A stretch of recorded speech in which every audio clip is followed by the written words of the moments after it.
इस कहानी की शुरुआत होती है सन 1962 से, जहां पर हमें इटालियन ओशियन में एक शिप को दिखाया जाता है जिसका नाम MS एंटोनिया ग्रेजा है। इस शिप के डांस रूम में सभी पैसेंजर्स डांस कर रहे होते हैं। दोस्तों इसी वीडियो के ऊपर आज हम लोग रिएक्शन करने वाले हैं। दोस्तों ये पूरा वीडियो आपको हम दिखाते हैं, दोस्तों पूरा स्टोरी भी आपको समझ में आएगा दोस्तों। सो चलो वीडियो स्टार्ट करते हैं दोस्तों। चैनल को आप सब्सक्राइब कर लें।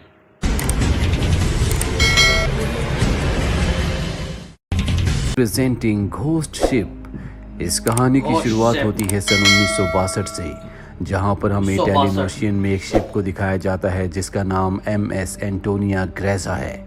इस शिप के डांस रूम में सभी पैसेंजर्स डांस कर रहे होते हैं और तभी हमें एक हाथ को दिखाया जाता है जो एक लीवर को ऊपर उठाता है। लीवर के ऊपर उठते एक वायर से सब के सब लोग मारे जाते हैं जो डांस कर रहे होते हैं। एक बच्ची जिसका नाम केटी है वो बच जाती है क्योंकि उसकी हाइट कम है और वायर उसके ऊपर से गया होता है। ये सारा मंजर देखने के बाद वो जोर से चिल्लाती है। इसके बाद क्या हुआ कभी किसी को कुछ पता नहीं चला और अब 40 साल बीत चुके हैं, जहां पर हमें एक साल्वेज क्रू को दिखाया जाता है जिसके कैप्टन का नाम शैन मर्फी है। ये एक शिप को बचाकर किनारे तक लाते हैं। शाम को इस सब अपनी जीत की पार्टी मना रहे होते हैं। तभी एक आदमी जिसका नाम जैक फरमैन है इनके पास आता है। वो कहता है कि मैं एक वेदर सर्विस पायलट हूँ। आज से 40 साल पहले एक एंटोनियो ग्रेजा नाम का शिप समंदर में कहीं खो गया था और जहाँ तक मुझे पता है वो बेरिंग सी के अंदर है। उसके अंदर खजाना है। अगर हम उसे ढूंढ ले तो सब के सब बहुत अमीर हो सकते हैं। और अब ये पूरा का पूरा क्रू जैक का साथ देने के लिए तैयार हो जाता है। अगले दिन शॉन मर्फी और उसका पूरा का पूरा क्रू उस तरफ निकल पड़ता है जहाँ पर एंटोनियो ग्रेजा शिप है जो 1962 में गायब हो गया था और आज तक वो शिप नहीं मिला। उस जगह पहुंचने के बाद ये देखते हैं कि वहां पर कोई भी शिप नहीं है।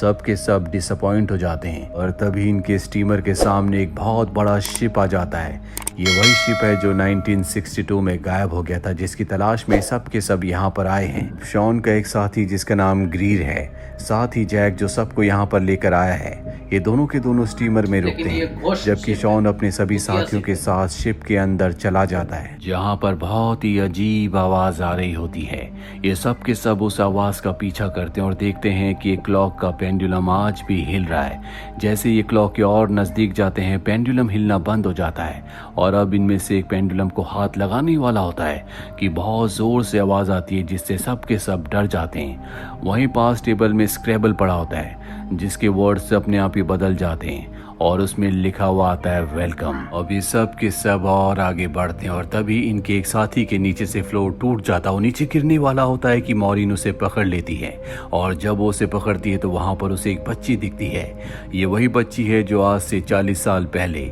यानी कि सन 1962 में शिप में अकेली बची थी और जो बहुत जोर से चिल्लाई थी। लेकिन आज भी इसकी उम्र उतनी है, जिसका मतलब ये है कि ये उस बच्ची की आत्मा है। मॉरिन उस बच्ची को देखती है लेकिन अगले पल वो बच्ची गायब हो जाती है। यहाँ पर मॉरिन को कुछ समझ नहीं आता कि जो उसने देखा था वो सच था या फिर उसके दिमाग का भ्रम था। मॉरिन अपने उस साथी को ऊपर खींच लेती है। इसके बाद ये केबिन में जाते हैं जहाँ पर ये देखते हैं कि एक वॉच है और ये वॉच आज की है, जबकि ये शिप सन 1962 में पूरी तरह से गायब हो गया था। उस वक्त में इस तरह की वॉचेस नहीं होती थी। इनका जो कैप्टन होता है शॉन, वो कहता है हो सकता है कि हमसे पहले भी यहाँ पर कोई आया हो और उसी की ये वॉच होगी। इसके बाद ये शिप का मैनुअल लेकर वापस अपने स्टीमर में आ जाते हैं। अगली सुबह इन्हें पता चलता है कि शिप में एक बहुत बड़ा होल है जिस वजह से धीरे धीरे शिप सिंक हो रहा है और अगले 3 दिनों में ये इस होल को रिपेयर करके शिप को यहाँ से ले जाना चाहते हैं। इसीलिए सब अपने काम पर लग जाते हैं। वहीं मॉरिन को दिखाया जाता है जो शिप के उस हिस्से में जाती है जहां पर स्विमिंग पूल है। वो ये देखकर हैरान होती है कि स्विमिंग पूल पर गोलियों के निशान है।